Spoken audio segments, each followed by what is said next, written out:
ঘুম থেকে উঠে কাজ বাজ সেরে আমি স্কুল যাওয়ার জন্য রেডি হয়ে গেছি।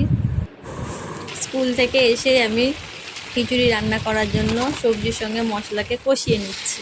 সবগুলো একসঙ্গে কষিয়ে জল ঢেলে দেব। নিরামিষ হলেও খিচুড়িটা খুব সুন্দর হয়েছিল খেতে।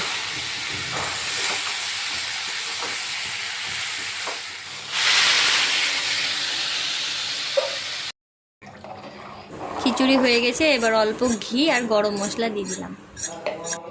এতে গন্ধটা খুব সুন্দর বেরোয় আর টেস্টও খুব সুন্দর হয়। এবার একটু আমি আলতা পরে নিলাম, আর রাতের জন্য একটু জিরা আলু সবজি করেছিলাম। কি ভাঙছো? ভাঙ টাকা। এরপর আমি বানিয়ে নিলাম ক্ষীর মিক্সের ক্ষীর। আজকের জন্য এতটুকু। ये योगी कौन है? जरा हमें भी तो पता चले। योगी? हाँ?